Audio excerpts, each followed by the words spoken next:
오늘 우리에게 주시는 하나님의 말씀은 고린도전서 4장 9절에서 13절 말씀입니다. 내가 생각하건대 하나님이 사도인 우리를 죽이기로 작정된 자 같이 끄트머리에 두셨음에 우리는 세계 곧 천사와 사람에게 구경거리가 되었노라. 우리는 그리스도 때문에 어리석으나 너희는 그리스도 안에서 지혜롭고 우리는 약하나 너희는 강하고 너희는 존귀하나 우리는 비천하여 바로 이 시각까지 우리가 줄이고 목마르며 헐벗고 매맞으며 정처가 없고 또 수고하여 친히 손으로 일을 하며 모욕을 당한즉 축복하고 박해를 받은즉 참고 비방을 받은즉 권면하니 우리가 지금까지 세상의 더러운 것과 만물의 찌꺼기 같이 되었도다. 좀 철이 없던 그런 학창 시절에는 그런 생각을 하는 사람들이 적지 않습니다. 야, 우리 부모님이 조금 부자였으면 내가 편하게 살았을 텐데, 근데 어설픈 부자의 자녀들은 좀 편하게 사는 것 같은데, 대기업 총수들이 자녀를 이렇게 교육하는 방법을 보면 모두 다 그렇지는 않지만 일반 부모들보다 훨씬 더 엄격하고 혹독한 경우가 많음을 보게 됩니다. 어떤 재벌가는 새벽부터 깨워서 하루를 시작하게 하고 새벽 5시에 모여서 아침 식사 같이 하고 시작한다는 사람도 있죠. 또 어떤 집안은 어린 나이부터 말단에 현장에서 일을 배우게 합니다.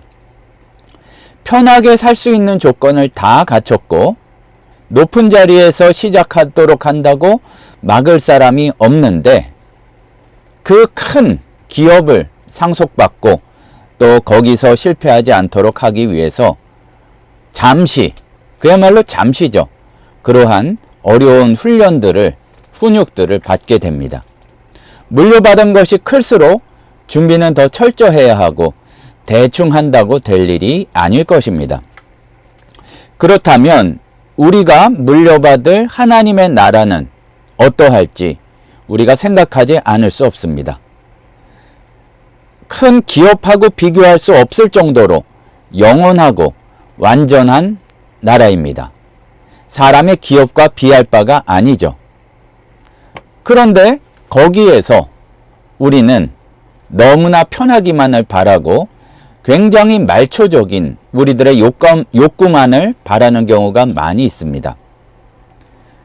오늘 말씀은 하나님께서 자기 나라의 일꾼, 천국을 유업으로 받을 상속자들을 어떻게 훈련시키신지를 보여주고 있습니다. 사실은 조금 충격적이기도 한데 사람들을 섬기는 가장 하나님 나라를 위해서 열심히 사역하는 사람들을, 당신의 일꾼들을 나중에는 상급을 주시고 높여주시지만 지금은 끄트머리에 두신다는 얘기입니다.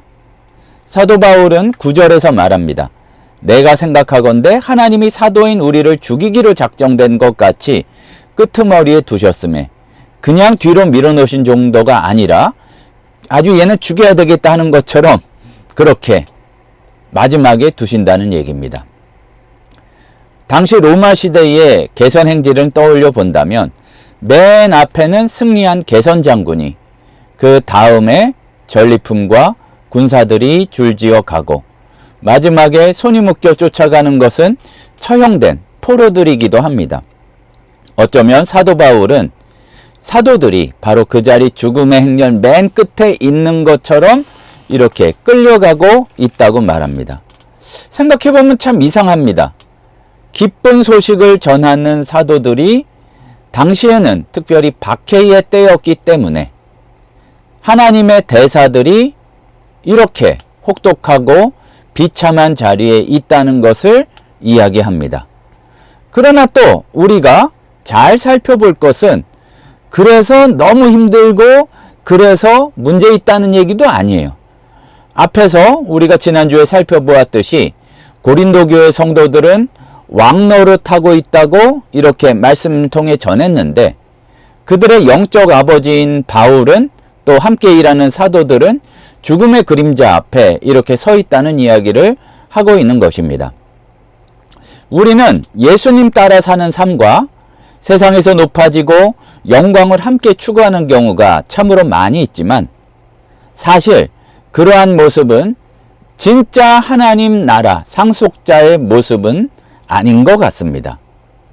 나중엔 줄 거 없으니까 미리 받아가라 내지는 나중에는 너희에게 대가 줄 거 없이 그냥 뭐 별로 없으니까 지금 알아서 그렇게 영광을 누리라는 그것이지, 진짜 주님께서 일꾼으로 생각하시고 동역자로 생각하시고 주님께서 영광 주실 사람은, 그리고 사도라고 그랬는데 예수님께서 보내시는 그 사람은 사도 바울의 말씀처럼 맨 앞에 앞장서는 우두머리의 자리가 아니라 말단의 끄트머리로 보내신다는 사실을 우리는 잘 묵상해 보아야 할 것입니다.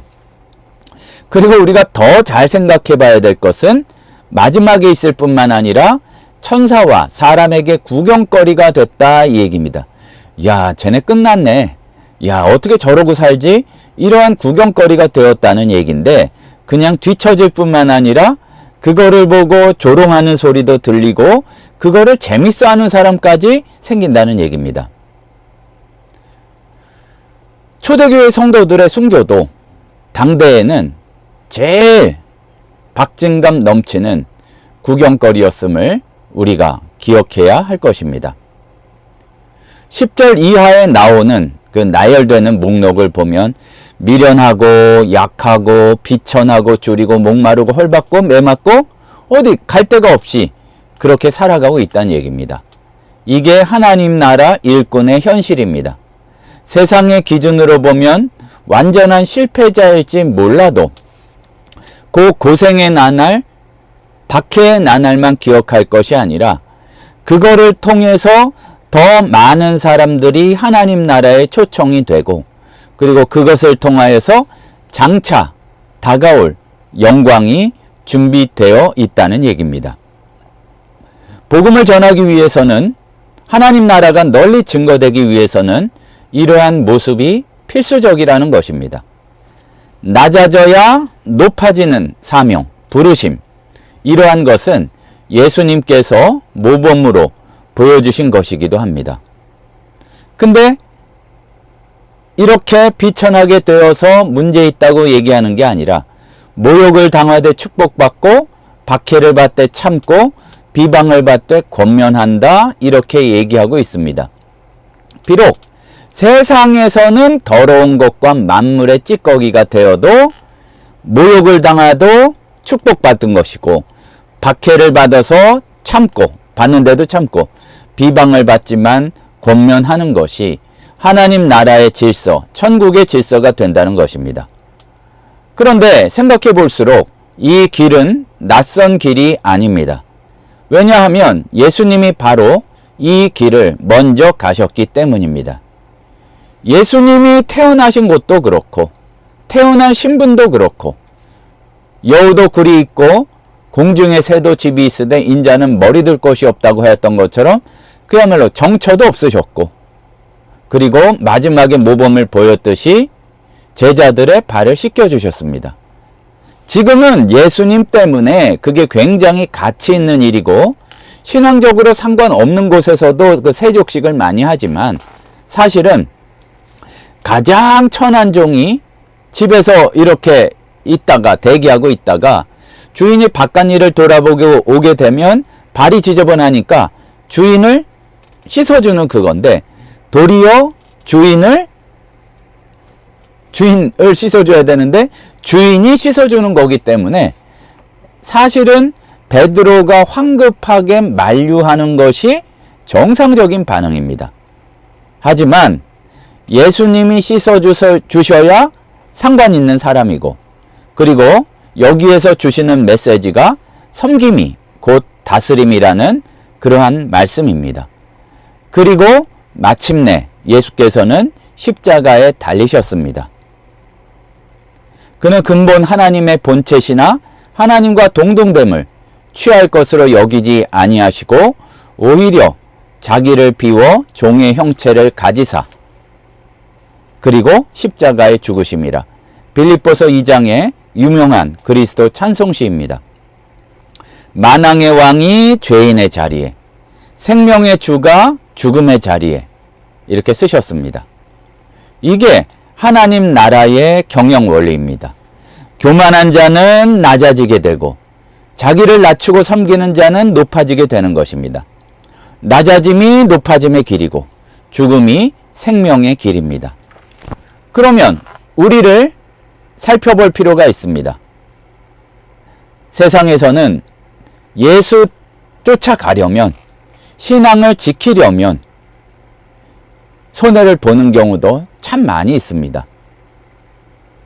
그리고 우리가 신앙을 가졌기 때문에 자초한 바도 있지만 세상에서는 조롱을 당하는 경우도 많이 있고, 또한 가족들 가운데에서도 핍박받기도 하고 주일 지키려고 한다고 이상한 사람 취급받기도 할 것입니다. 이게 바울이 우리에게 말씀하고 있는 끄트머리인지도 모르겠습니다. 세상의 가치관으로 보면 뒤처진 사람들이 몰려가는 시대의 흐름에 거꾸로 가는 사람들, 어떻게 보면 고지식하고 융통성 없는 사람들, 우리가 서 있는 자리가 바로 그것입니다. 그러면 여기서 우리는 질문을 해야 되는데, 이 모든 게 그냥 고생입니까? 아니면은 무엇을 준비하고 우리가 단련되는 훈련입니까? 만약 보이는 게 없다면, 소망이 없고 비전이 없다면 이 모든 것은 무의미한 고통일 뿐입니다.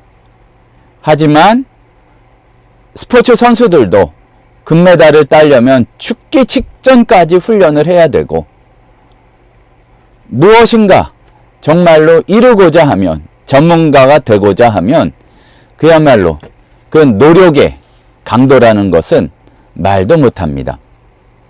우리의 삶도 그렇다는 것을 깨달아야 할 것입니다. 그냥 대충 지금의 작은 문제를 해결 안 받고, 그래 이만 헤어지자, 하나님과 관계없는 사람으로 그렇게 끝나는 것이 아니라 우리를 하나님 나라를 위한 일꾼으로 훈련시키고 계시기 때문에, 때로는 실패를 통해서, 때로는 사람들의 거절을 통해서, 그리고 오해와 모욕과 질시를 통해서 우리가 고난을 극복해 나가게 하시는데, 이거는 버림받은 것이 아니라 선택받은 증거요, 상속받을 것이 있다는 증거입니다. 우리가 앞서 4장 1절에서 바울은 스스로를 그리스도의 일꾼이요 비밀을 맡은 자라고 이렇게 소개했었습니다. 일꾼이라는 게 원래는 그 굉장히 험한 일을 하는, 경우에 따라서는 그 노예선의 밑바닥에서 노를 젓고 있는 그 모습을 상상하시면 그게 진짜 일꾼의 모습입니다. 참 신기한 게, 그 밑바닥에서 그렇게 고생하던 노 젓는 사람들이 실제로는 노예가 아니라 자유민들이 많았대요. 그러니까 여기에서 우리가 잘 생각해 봐야 될 것이 있습니다. 엄청나게 부유한 삶을 사는 사람 중에도 노예가 있고, 그리고 굉장히 비참하고 힘든 것 같지만 자유민이 있습니다. 세상은 우리에게 높은 자리를 추구하라고, 또 부를 추구하라고, 남보다 앞서가라고 부추기지만, 하나님 나라의 상속자는 정반대의 길이라고 사도 바울을 통해 우리는 말씀을 통해 확인할 수가 있습니다. 그게 진정한 권세의 길이기 때문입니다. 우리가 초청받은 자리가 바로 이러한 자리입니다. 하나님 나라의 상속자로, 그리스도의 일꾼으로. 이거는 특권이기도 하고 책임이기도 합니다. 십자가이기도 하지만 영광이기도 하다는 사실을 알아야 할 것입니다. 우리는 신앙을 그냥 고통이 바로 사라지는 편안함의 도구로만 생각하는 경우가 많이 있습니다. 기도하면 복받고 믿음은 형통하고, 그러나 성경은 다른 이야기를 합니다. 그리스도와 함께 영광을 받기 위하여 무엇을 함께 받아야 된다고요? 고난도 함께 받아야 할 것입니다. 우리 믿음의 선배들은 이것을 알았습니다. 원형 경기장에서 사자밥이 되면서도 화영대에서도 불타면서도 찬송을 불렀습니다. 놀라운 사실은 그 가운데에서도 찬송을 부르는 그 모습 때문에 로마 군인 중에 그 자리를 자기가 대신하겠다고 이렇게 나서는 그러한 신기한 일들까지 우리 순교사를 보면 나와 있습니다. 우리가 잊지 말아야 될 것은 물론 어려움에 대해서 우리가 맞이한 고난에 대해서 그거를 이상하게 자기 합리화하면 안 되겠지만 분명한 것은 우리의 수고가 현재의 고난이 장차 나타날 영광과 비교할 수 없음은 분명히 깨달아 알아야 할 것입니다. 우리가 믿음 때문에 끄트머리에 있다면 창피한 것이 아닙니다. 세상이 조롱한다고 해도 부끄러운 것이 아닙니다. 그 끄트머리 자리가 가장 영광스러운 자리요 예수님이 서셨던 자리이기 때문입니다. 제일 한심한 건 뭐냐 하면은 세상을 흉내 내다가 신앙인이 신앙도 없으면서 너무 세속적이어서 손가락질 받는다면 요즘 많이 볼 수 있는 모습이지만 정말 크게 문제이지만 우리가 신앙을 지키고 십자가를 짊어지고 복음을 증거하기 위해 끄트머리에 선다면 그것은 영광이라는 얘기입니다. 예수님이 말씀하시기를 누구든지 나를 따라오려거든 자기를 부인하고 자기 십자가를 지고 나를 따르라고 말씀하셨습니다. 오늘도 내일도 우리는 각자의 자리에서 믿음으로 살아가게 됩니다. 때로는 지치고 인정받지 못할 수도 있고 오해받기도 하지만 그 모든 게 헛되지 않다는 사실을 우리는 기억하기를 소원합니다. 일꾼들을 끄트머리에 두신 이유는 그걸 통해서 다시 초청하고 살릴 사람들이 있기 때문이고 버리기 위한 것이 아니라 그 고생과 그 수고는 연단과 구원을 위한 것임을 우리가 알아야 할 것입니다. 다시 한번 기억할 말씀이 현재의 고난은 장차 우리에게 나타날 영광과 비교할 수 없습니다. 끄트머리에 시작해서 영광의 자리에 이르는 것이 하나님 나라의 원리요, 하나님 나라의 역설입니다. 낙심하지 말고 포기하지 말고 우리의 훈련은 결국은 끝나고 영원한 영광이 우리를 기다리고 있음을 깨닫는 신우회원들, 성도 여러분 되시기를 소원합니다. 기도하시겠습니다. 사랑의 하나님 아버지, 우리가 너무나 당장의 결과들에 대해서만 기뻐하고 슬퍼하고 그러는 경우가 많았음을 고백드립니다. 고난이, 수고가, 훈련이 장차 주실 것을 준비하는 과정이요. 또 그것을 잘 관리하도록 하는 과정임을 놓치지 않도록 저희들을 붙들어 주시옵소서.